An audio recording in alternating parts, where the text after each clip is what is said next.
Hi everyone, আসসালামু আলাইকুম। কেমন আছেন সবাই? আশা করি ভালো আছেন।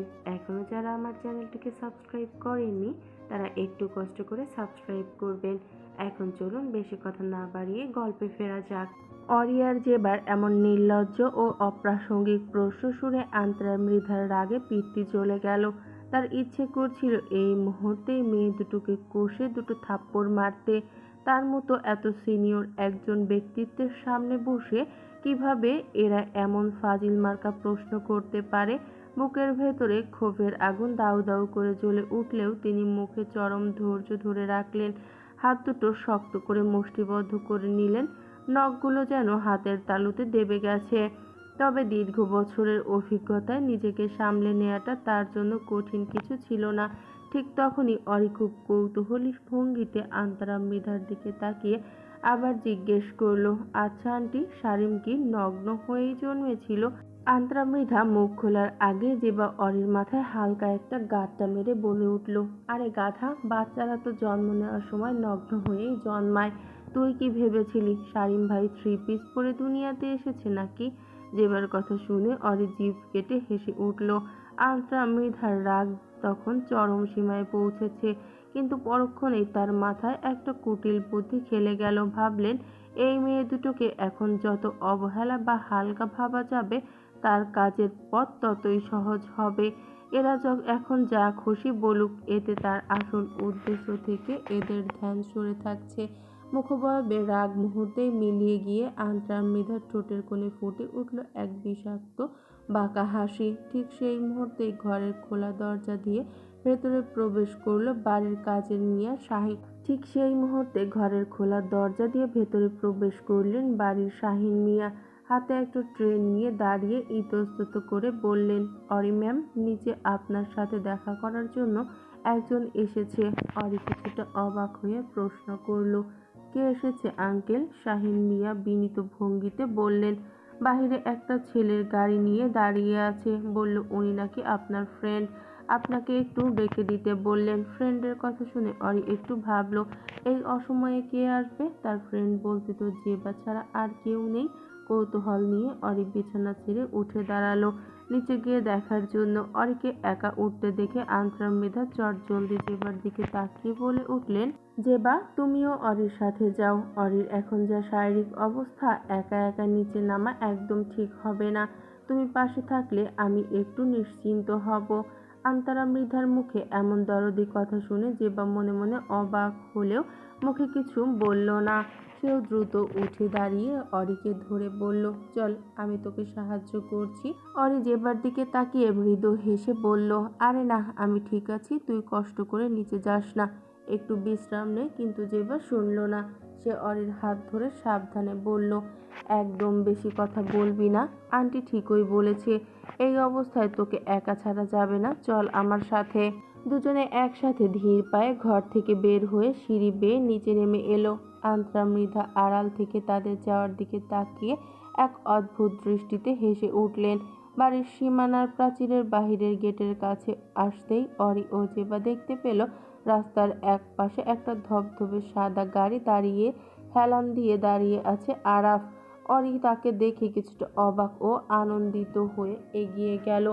আরাফ, তুই এখানে দাঁড়িয়ে কেন? ভেতরে চল, ভেতরে এসে বস। আরাফ শুকনো মুখটা একটু ঘষে নিয়ে বলল, না রে অরি, ভেতরে যাওয়ার সময় একদম নেই, ভীষণ জরুরি একটা কাজে বের হয়েছিলাম, তোর সাথে খুব দরকার ছিল বলেই এত সকালে এখানে আসা। কথাটা বলেই আরাফ কিছুটা বিরক্ত চোখে জেবার দিকে তাকিয়ে বলল, জেবা, তুই এখানে? তোকে যে কতবার কল দিয়েছি তার কোনো হিসাব নেই, তোর ফোন সব সময় বন্ধ দেখায় কেন রে? কোথায় হারিয়ে যাস তুই? জেবা একটু বিষণ্ণ মুখে জবাব দিল, আসলে আমার হাত থেকে পড়ে ফোনটা ভেঙে গেছে, তাই কারো সাথে যোগাযোগ করতে পারছি না। ওহ, তাই বল। আরাফ একটু থেমে গিয়ে মাথা নাড়ল। অরি এবার অধৈর্য হয়ে প্রশ্ন করল, আরাফ, এত সকালে কি এমন জরুরি দরকার পড়লো যে তুই এভাবে ছুটে এলি? আরাফ অরির দিকে তাকালো, তারপর কিছুটা ইতস্তত করে জেবার দিকে নজর দিল। গম্ভীর গলায় বলল, জেবা, তুই একটু সাইডে গিয়ে দাঁড়াতো, অরির সাথে আমার খুব গোপন আর একান্ত কিছু কথা আছে। জেবা কিছুটা অবাক হলেও বেশি প্রশ্ন না করে কয়েক কদম দূরে গিয়ে দাঁড়ালো। আরাফ অরির আরো কাছে এগিয়ে এসে খুব নিচু স্বরে কিছু কথা বলতে শুরু করলো। আরাফের কথা শুনে অরির চেহারার রং মুহূর্তেই বদলে গেল। তার চোখে মুখে এক ধরনের অস্থিরতা আর উৎকণ্ঠা ফুটে উঠল। জেবা দূর থেকে তাদের এই অস্বাভাবিক প্রতিক্রিয়া লক্ষ্য করছিল, কিন্তু গাড়ি আর তাদের দূরত্বর কারণে একটি শব্দ শুনতে পাচ্ছিল না। কয়েক মিনিটের মধ্যে কথাবার্তা শেষ করে আরাফ আর অরি জেবার দিকে হেঁটে এলো। অরি ভীষণ চিন্তিত দেখাচ্ছিল। সে জেবার হাত দুটো ধরে বেশ দ্বিধাগ্রস্ত কণ্ঠে বলল, জেবা প্লিজ তুই একটা ঘন্টা একটু ম্যানেজ করে নে। আমি আরাফের সাথে জরুরি একটা জায়গায় যাচ্ছি। বাড়িতে কাউকে কিছু বলিস না, বিশেষ করে শারিমকে তো একদমই না। জেবা আঁতকে উঠে বলল, কি বলছিস তুই অরি? এই অবস্থায় তুই কোথায় যাচ্ছিস? শারিম ভাই বা আরিশান মৃধা যদি জানতে পারে তবে কিন্তু মহামারী হয়ে যাবে। আমাকে অন্তত বল কি হয়েছে। অরি দ্রুত আরাফের গাড়ির দরজার দিকে এগোতে এগোতে বলল, আমি এসে তোকে সব বিস্তারিত বলছি বাদামনি, তুই প্লিজ শুধু একটা ঘন্টা সামনে নে। কথাটা বলেই অরি দ্রুত গাড়িতে উঠে বসলো। আরাফও আর এক মুহূর্ত দেরি না করে গাড়ি স্টার্ট দিয়ে দ্রুত সামনের থেকে বেরিয়ে গেল। জেবার মাথায় হাত দিয়ে গেটের সামনে দাঁড়িয়ে রইল, সদুক্তি করে বলল, উফ, এই মেয়েটা আমাকে কি মহা ফ্যাসাদে ফেলে গেল। কোথায় গেল, কেন গেল, কিছু বলেও গেল না। এখন যদি কেউ জিজ্ঞাসা করে আমি কি জবাব দেব? বিরক্ত হয়ে চিন্তিত মনে জেবা ধীর পায়ে গেটের ভেতরে ঢুকে লক পেরিয়ে ভেতরের দিকে যাচ্ছিল। ঠিক তখনই তার বিপরীত দিক থেকে হেঁটে আসছিল আরিশান মৃধা। পরনে তার একদম নিখুঁত স্যুট, হাত ঘড়ির দিকে তাকিয়ে দ্রুত পায়ে গাড়ির দিকে যাচ্ছেন, হয়তো অফিসের উদ্দেশ্যেই বের হচ্ছেন। হঠাৎ আরিশান মৃধাকে এভাবে সামনে দেখে জেবার বুকের ভেতরটা ধক করে উঠল। তার হাত পা যেন এক মুহূর্তের জন্য জমে গেল। মনে মনে চরম আতঙ্কে ভেবে উঠল, সর্বনাশ, লোকটা কি তাহলে অরি আর আরাফের গাড়িতে উঠতে দেখে ফেলেছে? এখন যদি তাকে চেপে ধরে তবে তো জেবা শেষ। জেবা অপরাধীর মতো মাথা নিচু করে দাঁড়িয়ে রইল। ভয়ে তার হৃদস্পন্দন দ্রুত হতে লাগলো। কিন্তু তাকে অবাক করে দিয়ে আরিশান মৃধা নিজের ফোন বের করে কারোর সাথে কথা বলতে বলতে জেবার পাশ কাটিয়ে সোজা নিজের গাড়ির দিকে হেঁটে চলে গেলেন। জেবার দিকে তিনি একটাবার নজরও দিলেন না। গাড়িটি স্টার্ট দিয়ে গেট পার হয়ে বেরিয়ে যেতেই জেবা বুক ভরে একটা দীর্ঘশ্বাস ফেলল। যাক বাবা, ভালো হয়েছে। ভাগ্য ভালো যে লোকটার নজর তার দিকে পড়েনি। আপাতত বেঁচে গেলেও আগামী 1 ঘন্টা অরিকে কিভাবে লোকচক্ষুর আড়ালে গায়েব রাখবে সেই চিন্তায় জেবার মাথায় আবার দুশ্চিন্তার পাহাড় চেপে বসল। বিশেষ করে সবচেয়ে বড় চিন্তা ওই আন্ত্রা মৃধা। না জানি আবার অরির ব্যাপারে তাকে জিজ্ঞাসা করে বসে। জেবা এসব ভাবতে ভাবতেই হেঁটে হেঁটে আরিশান মৃধার রুমে চলে আসে। অন্য দিনের তুলনায় আজ শারিমের মেজাজ ও চালচলন বেশ গম্ভীর।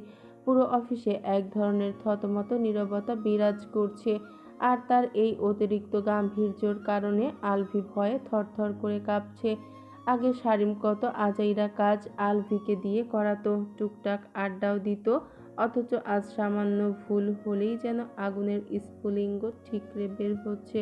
একের পর এক ধমকের ওপর ধমক সহ্য করতে হচ্ছে আলভিকে। কিছুক্ষণ আগে সংসদ থেকে পেশ হওয়া কিছু নতুন বিল পাশ হয়েছে, সেগুলো নিয়েই একটা উচ্চ পর্যায়স্থ জরুরি মিটিং শেষ করে এলো শারিম। দেশের আগামী দিনের শিক্ষা ব্যবস্থার আমূল পরিবর্তন ও উন্নতির লক্ষ্যেই এই পরিকল্পনা। শারিম অত্যন্ত কড়া নজরে ফাইলগুলোর ওপর একের পর এক চোখ বুলিয়ে নিল।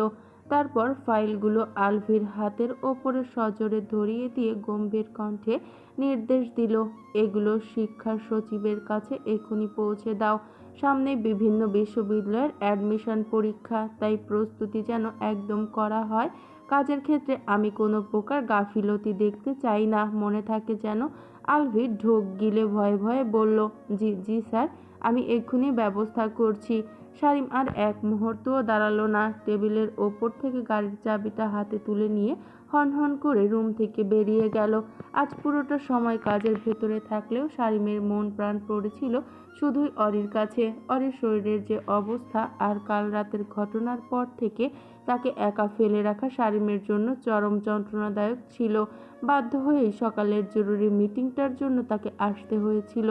আজ বিকেলে অরিকে নিয়ে ডক্টরের চেম্বারে যাওয়ার কথা, তাই সে তড়িঘড়ি করে অফিস থেকে বেরিয়ে আসছিল। ঠিক তখনই টুং করে শারীমের মোবাইলে একটা নোটিফিকেশন এলো। প্রচণ্ড ব্যস্ততা ও উদ্বিগ্নর কারণে শারীম ভাবল মেসেজটা এখন দেখবে না। সে পার্কিংয়ে গিয়ে গাড়িতে উঠে স্টার্ট দিল।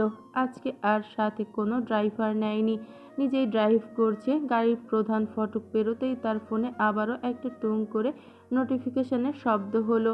এক প্রকার চরম বিরক্তি নিয়ে শারীম এক হাতে স্টিয়ারিং ধরে অন্য হাতে ফোনটার লক খুলে সামনে আনলো, কিন্তু ডিসপ্লেতে চোখ পড়তেই তার ভেতরের রক্ত যেন হিম হয়ে গেল। সেখানে ভেসে উঠেছে একটি অচেনা নম্বর থেকে আসা সংক্ষিপ্ত ভিডিও ফুটেজ এবং একটি বার্তা।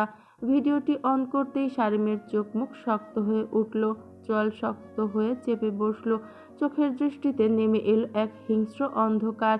যে পথ পাড়ি দিতে স্বাভাবিক ড্রাইভিংয়ে অন্তত 1 ঘন্টা সময় লাগে, চরম উন্মাদনায় গাড়ি চালিয়ে সেই দূরত্বের পথ শারীম মাত্র 20 মিনিটেই পৌঁছে গেল। বাড়িতে পৌঁছেই সে সজোরে গাড়ির দরজা বন্ধ করে ঝড়ের বেগে ভেতরে ঢুকে সোজা অরির রুমের দিকে ধেয়ে গেল। কিন্তু রুমে ঢুকেই তার বুকটা ছ্যাদ করে উঠল। পুরো রুম ফাঁকা, অরি সেখানে নেই। বিছানার এক পাশে অযত্নে পড়ে আছে অরির মোবাইলটা। শারীম দ্রুত এগিয়ে গিয়ে বিছানা থেকে ফোনটা তুলে নিল। ফোনের লক খুলতেই চোখের সামনে ভেসে উঠল সেই একই মেসেজ। রাগের চরম কান্নায় আর ক্ষোভ একসঙ্গে মাথায় চেপে বসল শারীমের। সে নিজেকে নিয়ন্ত্রণ হারিয়ে তীব্র আক্রোশে অরির ফোনটা দেয়ালে ছুঁড়ে মারল। মুহূর্তেই ফোনটা চুরমার হয়ে ভাঙা টুকরো পরিণত হলো। উন্মাদের মতো শারীম এবার সোজা হেঁটে গেল আরিশার মৃধার রুমের দিকে। দরজার কাছে পৌঁছাতেই সে দেখতে পেল জিবা বিছানায় একদম চুপচাপ বসে আছে, বিষণ্ণ ও অস্থির দেখায় তাকে। শারীম এভাবে ভেতরে ঢুকতে দেখে জেবার বুকের ভেতরটা ছ্যাদ করে উঠল। সেই সকালবেলা অরি বের হয়েছে আর এখন দুপুর 2টো বাজে। 1 ঘন্টার কথা বলে মেয়েটা 4টি ঘন্টা ধরে উধাও, ফেরার কোনো নামগন্ধ নেই। জেবা মনে মনে চরম আতঙ্কে ছিল। আর ঠিক তখনই শারীম ভয়ঙ্কর রূপ দেখে সে আরও বেশি ঘাবড়ে গেল। অরি যে কোথায় গেল আর শারীমকেই বা সে কি জবাব দেবে ভেবে কুল পাচ্ছিল না। শারীম ঘরে ঢুকে জেবার একদম মুখোমুখি গিয়ে দাঁড়ালো। তার চোখে রাগের আগুন যেন জেবাকে ভস্ম করে দেবে। দাঁতে দাঁত চেপে শারীম গর্জে উঠে বলল, অরি কোথায়?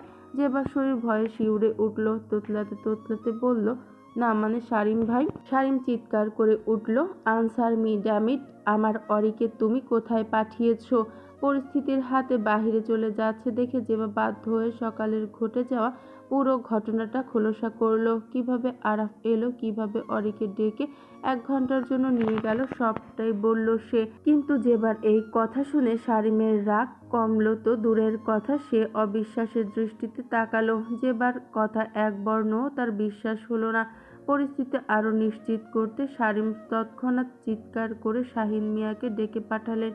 এদিকে শারীম এমন প্রচণ্ড চিল্লাচিল্লির শব্দ শুনে করিডোর পেরিয়ে ঘরে এসে হাজির হলেন আন্তারা, মৃধা ও জেবা। শাহিন মিয়াকে ঘরে ঢুকতে দেখে কিছুটা আশার আলো পেল। সে দ্রুত শাহিন মিয়ার দিকে তাকিয়ে কাকুতি মিনতি করে বলল, আঙ্কেল আপনিই বলুন না, অরিকে ডাকতে একটা ছেলে এসেছিল আর আপনিই তো রুমে এসে আমাদের খবর দিলেন, তাই না? বলুন শারীম ভাইকে। শারীম রক্তচক্ষু নিয়ে শাহিন মিয়ার দিকে তাকালেন। একদম থমথমে কণ্ঠে জিজ্ঞেস করলেন, এটা কি সত্যি? জেবা যা বলছে তাই কি হয়েছে? কিন্তু শাহিন মিয়া একদম স্বাভাবিক ও শান্ত গলায় বিন্দুমাত্র তোতলামি ছাড়া জবাব দিলেন, না স্যার, ম্যামকে ডাকতে বাহির থেকে কোনো ছেলে আসেনি, আমি কাউকে আসতে দেখিনি। বরং অরি ম্যাম আর জেবা ম্যাম দুজনে হাসি মুখে একসাথে বাড়ি থেকে বের হয়ে গিয়েছিলেন। শাহিন মিয়ার এমন প্রকাশ্য মিথ্যে কথা বলা শুনে জেবা যেন আকাশ থেকে পড়ল। তার চোখ জোড়া ছানাবড়া হয়ে গেল। সেই স্তব্ধ হয়ে বলল, আপনি কি মিথ্যে কথা বলছেন কেন আঙ্কেল? সত্যিটা বলুন। শাহিন মিয়া কোনো রকম দ্বিধা ছাড়াই মাথা নিচু করে বলল, আমি কোনো মিথ্যে বলছি না ম্যাম, নিজের চোখে যা দেখেছি একদম সত্যিটাই বলছি। জেবা এবার চরম অসহায় হয়ে পাশে দাঁড়িয়ে থাকা আন্ত্রা মৃধার দিকে তাকালেন, আর্তনাদ করে বলল, আন্টি আপনি তো সব কিছুর সাক্ষী, তাই না? বলুন না উনি মিথ্যে বলছে। আপনিই তো অরির অসুস্থতার কথা ভেবে আমাকে ওর সাথে নিচে পাঠালেন, তাই না আন্টি? আন্তরার মৃধার মুখভাবে অচেনা ভাব। তিনি একদম অস্বীকার ভঙ্গিতে হাত নেড়ে ঠান্ডা গলায় বললেন, জেবা, তুমি এসব কি আবোল তাবোল বলছো? আমি তোমাকে কখন অরির সাথে পাঠালাম? আমি তো নিজেই রুমে ছিলাম। চারপাশের দৃশ্যপট আর সবার প্রতিক্রিয়া মুহূর্তেই জিবা পুরোপুরি বিরুদ্ধে চলে গেল। সবাই যেন তাকে ফাঁদে ফেলে দিয়েছে। এটা দেখে শারিমের রাগের শেষ সীমা অতিক্রান্ত হলো। সে তীব্র হিংসায় জেবার দিকে তেড়ে এসে বলল, এখনো নিজের বানানো মিথ্যে দিয়ে অপরাধ ঢাকার চেষ্টা করছো? সত্যি করে বলো, আমার চন্দ্রিমাকে কোথায় লুকিয়ে রেখেছো? কোথায় পাঠালে তাকে? জেবা কান্না ভেজা গলায় দুহাত জোর করে বলল, আমি সত্যি কিছু জানি না শারিম ভাই। অরি কেবল বলল ও আরাফের সাথে জরুরি একটা কাজে যাচ্ছে আর 1 ঘন্টার মধ্যে ফিরে আসবে।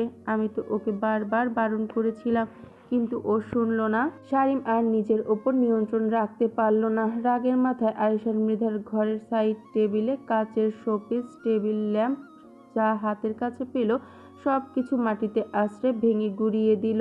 তার এই তাণ্ডব রূপ রক্তচক্ষু দেখে আন্তরা, মৃধা ও শাহিন মিয়া আর এক মুহূর্ত সেখানে দাঁড়ানোর সাহস পেল না। তড়িঘড়ি করে রুম ছেড়ে বাহিরে বেরিয়ে গেলেন। শারিম ভাঙচুর চালাতে চালাতে আক্রোশে বলে উঠল, অরি পালিয়েছে, ওই ছেলের সাথে পালিয়েছে অরি। আর তুমি তাকে এভাবে আমার কাছ থেকে পালিয়ে যেতে সাহায্য করেছো, তাই না? অরি পালিয়েছে কথাটা শারিমের মুখে শোনা মাত্রই জেবার পায়ের তলা থেকে মাটি সরে গেল। অবিশ্বাস্য চোখে সে তাকিয়ে রইল। তার কিছুই বিশ্বাস হচ্ছিল না যে অরি অন্য কারোর সাথে পালিয়ে যেতে পারে। অরি শারিমকে কতটা ভালোবাসে তা জেবার চেয়ে ভালো করে কেউ জানে না। শারিম তখনও ঘরের জিনিসপত্র ভাঙচুর করছে আর জেবার দিকে হিংস্র দৃষ্টিতে তাকাচ্ছে। জেবা ভয়ে দুহাত জোর করে মিনতি করে কাঁদতে কাঁদতে বলল, বিশ্বাস করুন শারিম ভাই, আমি কিচ্ছু করিনি। আরাফ যে অরিকে নিয়ে আর ফিরে আসবে না, অরি যে আর ফিরবে না, তা আমি সত্যিই জানতাম না। আমাকে বিশ্বাস করুন। শারিম জেবার কোনো কথায় কান দিল না। ক্রোধ তাকে গ্রাস করে নিয়েছে। সে জেবার দিকে আঙ্গুল উঁচিয়ে বিষাক্ত গলায় বলে উঠল, সব মিথ্যে। তুমি ইচ্ছে করেই অরিকে ওই ছেলের সাথে পালিয়ে যেতে সাহায্য করেছো। কাজটা তুমি একদম ঠিক করোনি জেবা। আমার কাছ থেকে অরিকে কাড়লে, আমার অরিকে দূরে সরিয়ে তুমি কখনোই আমার বাবার সাথে শান্তিতে সংসার করতে পারবে না। Mind it. কথাটা বলেই শারিম ক্ষোভ নিয়ে এক মুহূর্তও না দাঁড়িয়ে হনহন করে ঘর থেকে বেরিয়ে চলে গেল বাহিরের দিকে। বাহিরে এসে সজোরে গাড়ির দরজা খুলে ভেতরে বসলো এবং বিকট শব্দে ইঞ্জিন স্টার্ট দিল। টায়ারের তীব্র ঘর্ষণের ধোঁয়া উঠিয়ে গাড়িটা দ্রুত গতিতে গেট পার হতে অদৃশ্য হয়ে গেল আর পেছনে ফেলে রেখে গেল এক ছাইভস্ম ধোঁয়াশা ভাঙচুরের বীভৎস চিহ্ন। শারিম বেরিয়ে যেতেই জেবা 2 হাত মাথায় দিয়ে ফ্লোরে বসে পড়ল। তার পুরো শরীর ভয়ে ও উদ্বেগে থরথর করে কাঁপছিল। অরি শারিমকে ছেড়ে অন্য কারোর সাথে পালিয়ে যাবে এমন কথা সে কোনোভাবেই বিশ্বাস করতে পারবে না।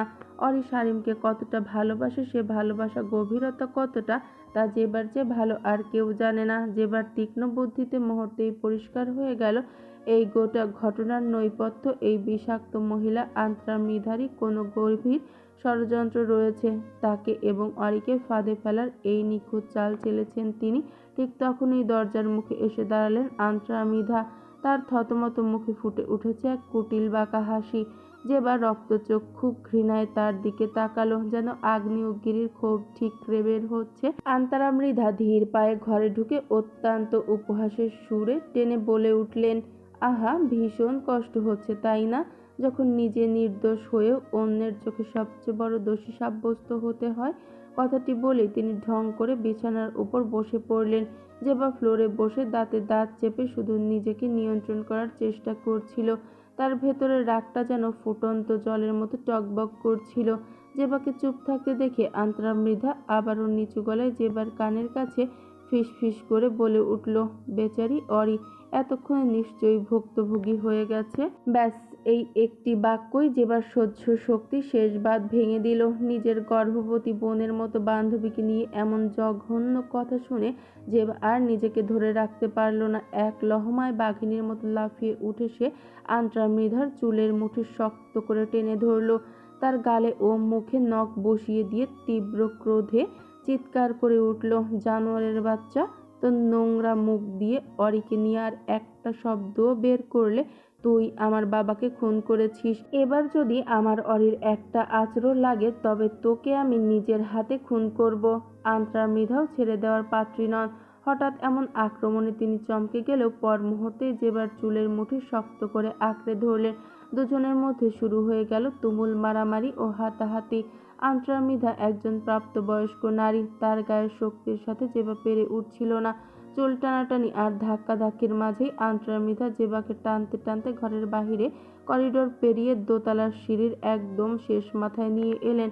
জেবা হাঁপাতে হাঁপাতে নিজেকে তার নোংরা গ্রাস থেকে ছাড়ানোর প্রাণপণ চেষ্টা করছিল, কিন্তু আন্ত্রা মৃধার আক্রোশে জেবার পেটের দিকে লক্ষ্য করে সজোরে কিল ঘুষি মারতে শুরু করলেন।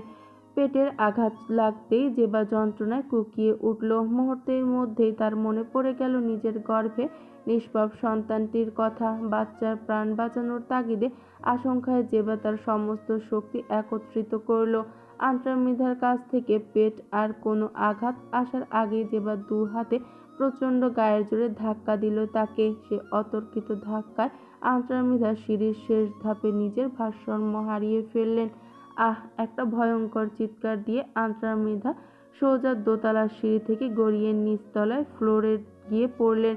সিঁড়ির ধাপে ধাপে সজোরে আঘাত খেতে খেতে নিচে পড়ার পর বিকট একটা শব্দ হলো। নিচে আছড়ে পড়ার সাথে সাথেই আন্ত্রা মৃধার নাক মুখ ফেটে তাজা রক্ত গড়িয়ে ফ্লোর ভেসে যেতে লাগলো। তিনি যন্ত্রণায় কোকাতে কোকাতে জ্ঞান হারানোর উপক্রম হলেন। ঠিক তখনই সেই মুহূর্তে বাহিরের প্রধান ফটক ঠেলে ভেতরে প্রবেশ করলেন আরিশার মৃধা। সিঁড়ি থেকে আন্ত্রা মৃধার রক্ত সংক্রান্ত দেহটা গড়িয়ে পড়তে দেখে জেবার ধাক্কা দেওয়া এবং ওপর থেকে জেবার হাত হাঁপাতে থাকা এই ভয়াবহ নৃশংস দৃশ্যে পুরোপুরি প্রত্যক্ষদর্শী হলেন আরিশার মৃধা। নিজের চোখের সামনের ঘটা এই দৃশ্য দেখে তিনি দরজার কাছেই একদম স্তব্ধ হয়ে জমে দাঁড়িয়ে রইলেন।